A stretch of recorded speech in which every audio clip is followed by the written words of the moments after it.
વરસાદથી વડોદરાનું જનજીવન થંભી ગયું, હજારો મકાનો ડૂબી ગયા। વડોદરામાં મેઘરાજાએ ધમાકેદાર બેટિંગ કરી હતી। અનરાધાર વરસાદથી શહેર આખું પાણી થઈ ગયું છે। 13.5 ઇંચ વરસાદ ખાબકી જતા વિશ્વામિત્રી નદીએ ભયજનક સપાટી વાવી દીધી છે।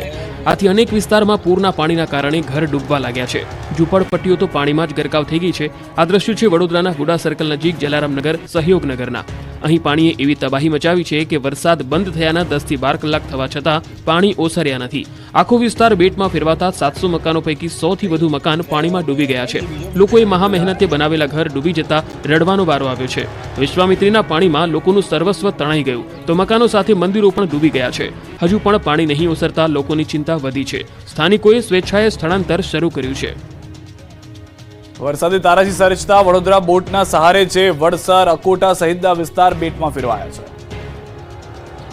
વડોદરામાં વરસાદે તારાજી સર્જી છે। 13 ઇંચ વરસાદથી જળબંબાકારની સ્થિતિ સર્જાઈ છે। ઉપરથી વિશ્વામિત્રીના પાણીએ તરખાટ મચાવવાનું શરૂ કરતા વડોદરાના અનેક વિસ્તાર પાણીમાં ગરકાવ થઈ ગયા છે। વડોદરાના વડદર ગામના હાલ જુઓ। અહીં ચારે બાજુ પાણીનું સામ્રાજ્ય છવાયું। જ્યાં જુઓ ત્યાં પાણી જ પાણી નજરે પડી રહ્યું છે। લોકોના ઘર ડૂબી ગયા છે। ગામમાં રોડ તો શોધ્યા જડતા નથી। અહીં માત્ર બોટ એક જ સહારો છે। તો વડોદરાના અકોટામાં પણ પાણીની પારાયણ થઈ। વિશ્વામિત્રી નદીના પાણીએ અકોટા, દેવનગર સહિતના વિસ્તારોને બાનમાં લેતા અનેક લોકો ફસાઈ ગયા। નદીના પાણી અકોટા ગામમાં ઘૂસતા 20 લોકોનું રેસ્ક્યુ કરવામાં આવ્યું। પાણીમાં ફસાયેલ તમામ લોકોને રેસ્ક્યુ ટીમે રબરની બોટની મદદથી સુરક્ષિત બહાર કાઢ્યા। હજુ વિશ્વામિત્રી નદી ભયજનક સપાટીથી ઉપર વહી રહી છે। જો જળસ્તર ઘટ્યું નહીં તો નીચાણવાળા વિસ્તારની હાલત વધુ ખરાબ થશે। સાવલીના 5 ગામ ડૂબ્યા, જળ વિસ્ફોટથી ગામમાં રમણભમણ। વડોદરાના સાવલી પંથકમાં મેઘરાજા તોફાને ચડતા બધું રમણભમણ થઈ ગયું છે। આજવા ડેમના પાણી વિશ્વામિત્રી નદીમાં છોડાતા સાવલીના 5 ગામ ડૂબી ગયા છે। સાવલીના પિલોલ, અલિન્દ્રા, દરજીપુરા, ખોખર ગામ તહેસ નહેસ થઈ ગયું છે। અહીં પાણી એવી તારાજી સર્જી કે આખું ગામ પાણીમાં ડૂબી ગયું। ગામના રસ્તા હોય કે ગામની બજારો, ગામના ખેતરો હોય કે ગામના પુલ, બધું જ પાણીમાં સમાઈ ગયું છે। આ ગામોને રીતસરનું પૂરના પાણીએ બાનમાં લીધું છે। બધું જ પાણીમાં ગરકાવ થઈ ગયું છે। પિલોલ, મોટાપુરા, કલ્યાણપુરા, નાનાપરા અને દરજીપુરા સહિતના ગામો સંપર્ક વિહોણા થયા છે। લોકોના ઘર સુધી પાણીએ કબજો જમાવી લીધો છે। આસમાની આફતથી બેહિસાબ નુકસાની જ નુકસાની દેખાઈ રહી છે। ખેડસમાં પાણી ભરાતા લોકો પાણીની વચ્ચે રહેવા મજબૂર બન્યા છે। સાથે જ મગર અને ઝેરી સાપોના ઉપદ્રવથી લોકોમાં ભયનો માહોલ છે। લોકો સુધી ખાદ્ય ચીજ અને રાહત સામગ્રી પહોંચે તેવી તંત્રને અપીલ કરી છે। બોરસદમાં મેઘાએ બખ્ખા બોલાવતા ચારે બાજુ તબાહી જ તબાહી। આણંદના બોરસદમાં બારે મેઘ ખાંગા થયા બાદ ચારે બાજુ તબાહી જ તબાહી મચી ગઈ છે। પૂર આવ્યાના 12 કલાકથી વધુ સમય થઈ ગયો છતાં બોરસદના અનેક વિસ્તાર હજુ બેટમાં ફેરવાયેલા છે। હજુ અનેક વિસ્તારમાં પાણી નહીં ઓસરતા લોકોની મુશ્કેલી વધી ગઈ છે। કમર સુધીના પાણી ભરાતા લોકો પોતાના ઘરની બહાર નીકળી શકતા નથી। શહેરના શ્રદ્ધા હોસ્પિટલ, ગોબડપુરા, સિંગલાવ રોડ પર 3 થી 4 ફૂટ પાણી ભરાયેલા છે। વરસાદી પાણી ભરાયા હોવાથી રહીશો, વાહન ચાલકોને ભારે હાલાકી પડી। હવે બોરસદના આ દ્રશ્યો જુઓ। હજુ પાણી નહીં ઓસરતા નીચાણવાળા વિસ્તારમાં છાતી સુધી પાણી ભરાયેલા છે। વન તળાવ વિસ્તારમાં જળબંબાકારની સ્થિતિ છે। અહીં સ્થિતિ એટલી ખરાબ છે કે રોડ પર વાહન કાઢો તો ડૂબી જાય, એટલે પીપનો તરાપો બનાવી લોકો કામ અર્થે બહાર નીકળી રહ્યા છે। ડભોઈ તાલુકાના 17 ગામો સચેત રહેજો, દેવ અને ઢાઢર નદીમાં ઘોડાપુર। વડોદરા અને ડભોઈમાં ભારે વરસાદના કારણે ચારે બાજુ વિનાશ જ વિનાશની તસવીર સામે આવી રહી છે। ત્યારે ગામડાઓમાં પણ નદીઓ ગાંડીતુર બની છે। અનરાધાર વરસાદથી નદીઓ ખૂંખાર બનીને વહી રહી છે। વડોદરાના ડભોઈ પાસેથી પસાર થતી દેવ અને ઢાઢર નદીમાં ઘોડાપુરની સ્થિતિ સર્જાઈ છે। જેના પગલે ડભોઈ તાલુકાના 17 ગામોને એલર્ટ કરવામાં આવ્યા। દેવ ડેમોમાંથી પાણી છોડાતા કરાલીપુરા, દંગીવાડા, નારણપુરા અને મુખ્ય માર્ગ પર ઢાઢર નદીના પાણી ફરી વળ્યા છે। ડભોઈથી વાઘોડિયાને જોડતા રોડ પર પાણી ફરી વળતા વાહન વ્યવહાર પણ ખોરવાઈ ગયો। ડભોઈ મામલતદાર દ્વારા તલાટીકમ મંત્રી, સરપંચ સહિતના તમામ લોકોના સતત સંપર્કમાં છે। નદી કિનારે નીચાણવાળા વિસ્તારોમાં રહીશોને એલર્ટ રહેવા માટે આદેશ જારી કરી દેવામાં આવ્યો છે। સુરતીઓને કાળા પાણીની સજા, ખાડીપુરના પાણી ગંધાતા લોકોની ઊંઘ હરામ। સુરતમાં 4 દિવસ સુધી વરસેલા વરસાદથી તબાહી મચી ગઈ છે। વરસાદના કારણે સુરતના મધ્ય ભાગમાંથી પસાર થતી ખાડીમાં મોટા પ્રમાણમાં પાણી આવવાથી ખાડીની સપાટી ભયજનક લેવલે પહોંચી ગઈ હતી। જ્યારે સીમાડા ખાડી ઓવરફ્લો થઈ ગઈ હતી। ભદવાડ, કાકરા, સીમાડા અને મીઠી ખાડી કાંઠા વિસ્તાર છેલ્લા 3 દિવસથી કાળા પાણીમાં ગરકાવ થઈ ગયો છે। આમ સુરતીઓને વગર વાંકે કાળા પાણીની સજા મળી રહી છે। દ્રશ્યોમાં જોઈ શકાય છે કે ખાડીના પૂરે સણિયા, અહેમદ, સરથાણ, સમાડા ગામમાં કેવી તારાજી સર્જી છે। અનેક જગ્યાએ ખાડી પર પૂર ઓસર્યા છે, પરંતુ પરિસ્થિતિ ઠેરની ઠેર છે। શહેરના 52 સ્થળ પર પાણીમાં ગરકાવ છે। મચ્છરોના ઉપદ્રવથી લોકોની ઊંઘ હરામ છે। રસ્તા પર 3 ફૂટ ભરાયા છે કાળા પાણી। આ બધું સુરતમાં ખાડીના પૂરથી ભારે નુકસાનીના દ્રશ્યો। સરથાણા પોલીસ મથકના પોલીસ સ્ટેશનમાં કાદવનું સામ્રાજ્ય છવાયું। જરૂરી કાગળો સહિતની ચીજવસ્તુઓ ખુરશી પર મુકાઈ। કાદવ અને ગંદકી વચ્ચે પોલીસ જવાનો કામ કરવા મજબૂર ખાડીપુર બન્યા. તો સુરતમાં ખાડીપુરની પરિસ્થિતિ બાદ મહાનગરપાલિકા દ્વારા ટેન્કર દ્વારા લોકોને પાણી પહોંચાડવામાં આવી રહ્યું છે. વાલમનગર તેમજ સરથાણાની અલગ અલગ સોસાયટીમાં ટેન્કરની મદદથી પાણી સપ્લાય કરાઈ રહ્યું છે. સુરતમાં ખાડીના પૂરે તબાહી મચાવી યુવાન ઉડેલી છત્રી લેવા જતા બેઝમેન્ટમાં ભરાયેલા પાણીમાં ડૂબ્યો. સુરતમાં ભારે વરસાદ બાદ ખાડીના પૂરે તબાહી મચાવી છે. નીચાણવાળા મોટાભાગના વિસ્તારમાં રહેતા લોકોને આખી રાત પાણી વચ્ચે પસાર કરવી પડી છે. હવે તો વરસાદ બંધ થઈ ગયો છે, પરંતુ પૂરના પાણી નહીં ઓસરતા લોકોને પોતાના ઘર છોડવા પડ્યા છે. સુરતના મીઠી ખાડીમાં પૂરની સ્થિતિને પગલે લોકોનું રેસ્ક્યુ કરવામાં આવ્યું. આ વિસ્તાર આખો બેટમાં ફેરવાતા બોટ જ એક સહારો બની હતી. સણિયા હેમાદ, કુંભારિયા ગામ, પર્વત પાટિયા, સારોલી ગામ, દુંભાલ અને લિંબાયતમાં આફત ભરપૂર હોવાથી બોટ દ્વારા લોકોનું રેસ્ક્યુ કરી સુરક્ષિત સ્થળે ખસેડવામાં આવ્યા. તો 9 તાલુકાના 87 જેટલા રસ્તાઓ બંધ કરવામાં આવ્યા છે. આ જળ તબાહીના આ દ્રશ્યો જુઓ. સુરતના ગોડાદરામાં ખાડીના પૂરમાં 2 માળ સુધીનું બેઝમેન્ટ પાણીમાં ગરકાવ થઈ ગયું. 22 વર્ષીય યુવક ગઈકાલે પાણીમાં ગરકાવ થયો હતો. ભારે પવન સાથે વરસાદ આવતા યુવકની છત્રી ઉડી ગઈ હતી અને ઉડેલી છત્રી પકડવા ગયેલો યુવક નિર્માણાધીન બાંધકામ સાઇટના બેઝમેન્ટના ભાગમાં ગરકાવ થઈ ગયો. ખાડીપૂરની સમસ્યાના કારણે બેઝમેન્ટનો ભાગ સંપૂર્ણ રીતે પાણીમાં ગરકાવ બની જતા આ ઘટના બની હતી. ઓલપાડમાં પણ કીમ નદીના પાણીએ મનમાની કરતા ચારે બાજુ તબાહી જ તબાહી. જ્યાં જ્યાં નજર કરો ત્યાં પાણી જ પાણી. નથી દેખાતા રોડ, નથી દેખાતા ખેતરો. જોવા મળે છે તો ચારે કોર તબાહી જ તબાહી. જળ તાંડવના દ્રશ્યો છે ઓલપાડના. અહીં કીમ નદીના પાણીએ એવી તારાજી સર્જી છે કે ઓલપાડના વરોલી ઉમરાજી ગામ પાણીમાં ડૂબી ગયું. ભારે વરસાદને કારણે ગામને પાણીએ બાનમાં લીધું. લોકોના ઘર સુધી પાણી ભરાતા અહીંના લોકોએ આખી રાત પાણી વચ્ચે પસાર કરી. વડોલી વાંગ નજીક પાણી ભરાતા કીમથી ઓલપાડ હાંસોટ જતો માર્ગ પાણીમાં ગરકાવ થયો. પાણી ભરાતા અહીં વાહનો નહીં, માત્ર બોટ જ સહારો છે. ઓલપાડના સાયણ ગામની હાલત પણ કંઈક આવી જ છે. અહીં પણ ખાડીના પાણીએ ઘાણી કરી છે. સાયણની અનેક સોસાયટીઓ ઘરોમાં પાણી ઘૂસી જતા મુશ્કેલી વધી ગઈ છે. લોકોના ઘર પગ ડૂબી જાય એટલા પાણી ભરાતા લોકોની મુશ્કેલી વધી છે. સાફલ્ય સોસાયટીના ઘરોમાં પાણી ઘૂસી જતા ઘર વખરીનો સામાન પલળી ગયો છે. સુરતમાં ખાડીપુરે તાંડવ મચાવતા અનેક લોકો બેઘર પાણીમાં તણાયું બાળક. સુરતમાં ખાડીના પૂરે તાંડવ મચાવ્યું છે. આસમાની આફતથી અનેક લોકોની જિંદગી પાણી થઈ ગઈ છે. સુરતના વોર્ડ નંબર 30માં કંસાડમાં ભરાયેલા વરસાદી પાણીમાં બાળક ડૂબી ગયો છે. સચિનના કંસાડ ગામમાં 6 થી 7 ફૂટ વરસાદી પાણીનો ભરાવો થયો છે. ગોકુલધામ સોસાયટી અને વારી ગામના 6 બાળકો નાહવા પડ્યા હતા, જેમાં એક બાળક પાણીના પ્રવાહમાં તણાઈ ગયું. ડરના લીધે અન્ય બાળકોએ કોઈને જાણ કરી નહોતી. જોકે સાંજે 5 વાગે પરિવારને જાણ થતા નગરસેવક અને પ્રશાસન તેમજ ફાયરના લોકો ઘટના સ્થળે પહોંચી બાળકને શોધવાની કામગીરી શરૂ કરી. પાણી ખૂબ જ વધારે હોવાથી નાવડી લઈને ફાયર ફાઇટરો બાળકની શોધ કરવા નીકળ્યા. બાળક પાણીમાં તણાઈ જતા પરિવાર પર આપ ફાટી પડ્યું છે.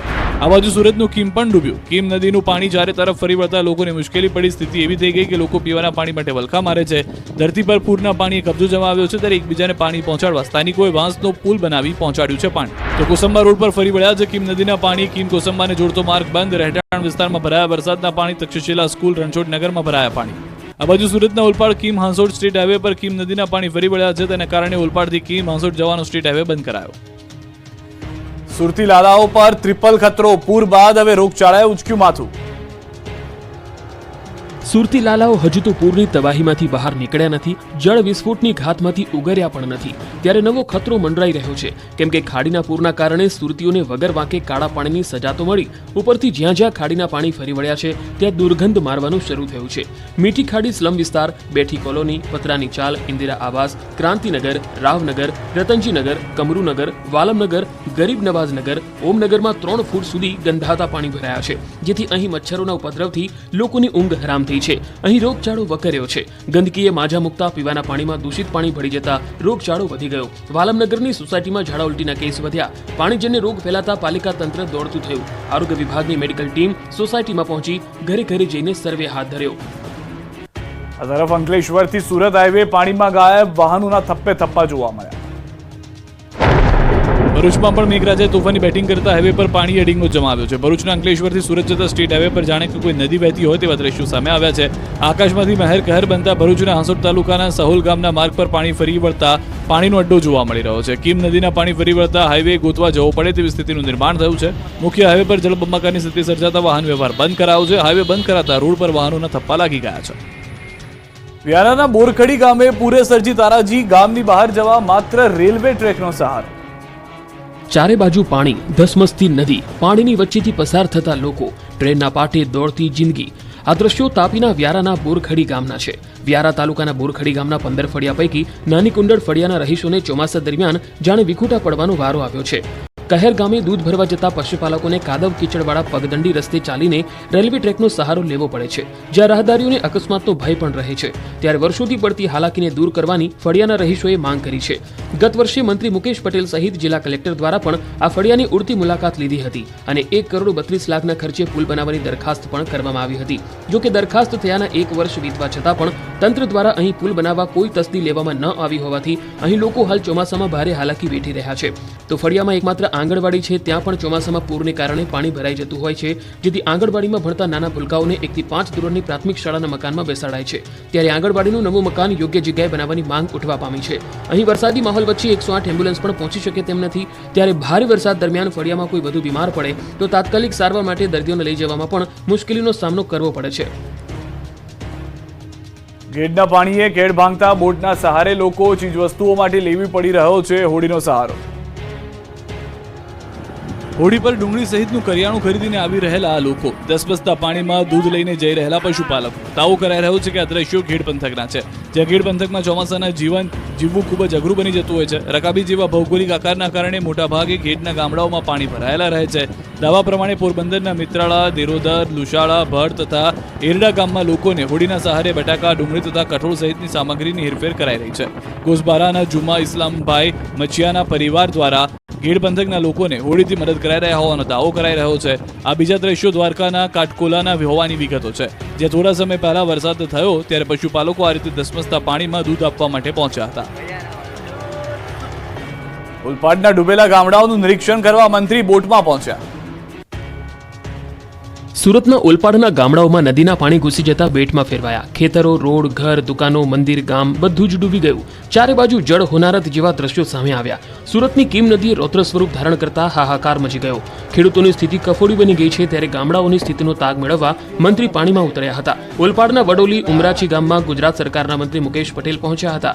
મંત્રી પહેલા કારમાં આવ્યા હતા, પરંતુ પાણી એટલા ભરાયા હતા કે કાર પણ ડૂબી જાય એવી સ્થિતિ હતી, એટલે મંત્રીને બોટમાં લઈ જવામાં આવ્યા. મુકેશ પટેલે બોટમાં બેસી પૂરથી મચેલી તબાહીનું નિરીક્ષણ કર્યું. ગામમાં પહોંચી વડોલી ગામના લોકોની આપવીતીની માહિતી મેળવી. મુકેશ પટેલે લોકોને ખાતરી આપી કે ઓલપાડના જે ગામમાં પાકને નુકસાન થયું હશે તેનો સર્વે કરાવવામાં આવશે. તો ટ્રેક્ટરમાં બેસી મંત્રી ઋષિકેશ પટેલ બોરસદ પહોંચ્યા હતા. બોરસદમાં પડેલા ભારે વરસાદને લઈને યોજી સમીક્ષા બેઠક. બોરસદમાં આવેલા પૂરનું નિરીક્ષણ કરવા માટે ઋષિકેશ પટેલ ટ્રેક્ટરમાં પહોંચ્યા હતા. સેવા સદન ખાતે મંત્રી ઋષિકેશ પટેલે સમીક્ષા બેઠક યોજી હતી. ત્યાં નાયબ દંડક રમણ સોલંકી, જિલ્લા કલેક્ટર, ડીવાયએસપી, આણંદ જિલ્લા ભાજપ પ્રમુખ સહિતના અધિકારીઓ હાજર રહ્યા. ગુજરાતમાં આકાશી આફતથી 63ના મોત, 323 જેટલા પશુના મૃત્યુ. ગુજરાતમાં મેઘરાજાએ દડબડાટી બોલાવી છે, ત્યારે રાજ્યના કેટલાક જિલ્લાઓમાં તો પૂરની સ્થિતિનું નિર્માણ થઈ ગયું છે. રાજ્યના 564 રસ્તાઓ બંધ છે. ભારે વરસાદને કારણે 16 સ્ટેટ હાઈવે બંધ થયા. બીજી તરફ રાજ્યમાં ભારે વરસાદના કારણે 25 ગામોમાં વીજ પુરવઠો ખોરવાયો છે અને 1020 જેટલા વીજ પોલ ભારે પવનના કારણે જમીનદોસ્ત છે. પૂરની સ્થિતિનો તાગ મેળવવા SEOC ખાતે મુખ્યમંત્રીએ મુલાકાત લીધી હતી અને રાજ્યમાં ભારે વરસાદથી થયેલા નુકસાનની સમીક્ષા કરી અને સીએમ દ્વારા અધિકારીઓ પાસેથી વિગતો મેળવવામાં આવી હતી. જે બાદ રાહત કમિશનર આલોક કુમાર પાંડેએ કહ્યું કે કચ્છમાં 75% વરસાદ વરસી ચૂક્યો છે, જો કે ઉત્તર ગુજરાત અને ઈસ્ટ ગુજરાતમાં ઓછો વરસાદ નોંધાયો છે. આ વર્ષે વરસાદમાં 63ના મોત થયા છે. વરસાદના કારણે કુલ 323 પશુઓના મોત થયા છે. NDRF અને SDRF તમામ જિલ્લામાં પોસ્ટેડ છે. જેમને નુકસાન થયું હશે તેમને સર્વે કરી સહાય અપાશે. પૂરમાં ફસાયેલા લોકો માટે જવાનો બન્યા છે દેવદૂત. જુઓ રિયલ લાઈફના હીરોના દિલધડક રેસ્ક્યુ. પોરબંદરથી લઈને સુરત, વડોદરાથી લઈને બારડોલી સુધી આકાશી આફત વચ્ચે જવાનો હીરો બન્યા છે. પોતાની જીવની પરવા કર્યા વગર અનેક લોકોની જિંદગી બચાવી રિયલ લાઈફના હીરોએ. જુઓ પોરબંદરના ઘેડના દ્રશ્યો. અહીંના કડચ ગામે પૂરમાં ખેતરોની વચ્ચે એક યુવાન ફસાઈ ગયો હતો. યુવાનને સરપદંશ થતા બોટ દ્વારા રેસ્ક્યુ કરાયું. NDRF અને માધવપુર પોલીસે રેસ્ક્યુ કર્યું. બોટને મોચા ગામ લાવી યુવાનને સારવાર અર્થે હોસ્પિટલ ખસેડાયો. આ બાજુ વડોદરામાં 108ની ટીમે કમરડૂબ પાણીમાં એક દર્દીનો જીવ બચાવ્યો. વડોદરાના કોલિયાદ ગામે સબ સેન્ટર પાસે કેડસમા પાણીમાંથી ફ્રેક્ચરના દર્દીને સારવાર અર્થે ખસેડવામાં આવ્યો. ગામમાં એમ્બ્યુલન્સ ન પહોંચી શકતા દર્દીને પાણી વચ્ચે ઉચકીને લઈ જવાયો. દર્દીને ઉચકી સ્ટ્રેચર પર લઈ જવાયો. પાણીમાંથી ગામ બહાર રાખેલી 108 એમ્બ્યુલન્સ સુધી દર્દીને લઈ જવામાં આવ્યો. ગ્રામજનોએ 108 એમ્બ્યુલન્સના કર્મચારીઓની સરાહનીય કામગીરીને બિરદાવી. સુરતનું વડોલી તેમજ ઉમરછી ગામ સંપર્ક વિહોણા થયા. સંપર્ક વિહોણું થતા વહીવટીતંત્રએ લોકોને સતર્ક રહેવા સૂચન કર્યું. વડોલી અને ઉમરછી ગામના લોકોને રેસ્ક્યુ કરવાની ફરજ પડતા NDRFની ટીમ વડોલી ગામે પહોંચી. NDRFની ટીમે વડોલી ગામના ખેતરમાં ફસાયેલા 4 લોકોને રેસ્ક્યુ કરી સલામત સ્થળે ખસેડ્યા હતા. રેસ્ક્યુ કરેલ લોકોમાં 3 જેટલા ખેતમજૂર તેમજ ખેતરના માલિકનું રેસ્ક્યુ કરવામાં આવ્યું. સુરત જિલ્લાના માંગરોળ તાલુકાના સિમોદરા ગામે 39 લોકો અને 8 પશુઓનું રેસ્ક્યુ કરવામાં આવ્યું હતું. કીમ નદી ઓવરફ્લો થતા ગામના ઘરોમાં પાણી ભરાઈ ગયા. સુરતના લિંબાયતમાં અંદાજે 3000 થી વધુ પરિવારો અસરગ્રસ્ત થતા રેસ્ક્યુ કરવામાં આવ્યા. 84 વર્ષીય વૃદ્ધાનું રેસ્ક્યુ કરી સલામત સ્થળે ખસેડાયા. બાળકો અને મહિલાનું પણ રેસ્ક્યુ કરવામાં આવ્યું. વડોદરાના સુખલીપુરામાંથી 71 અને કોટાલીમાંથી 70 સહિત કુલ 141 લોકોનું સ્થળાંતર કરવામાં આવ્યું. સુખલીપુરામાંથી લોકોને આશ્રય સ્થાનોમાં ખસેડવામાં આવ્યા છે.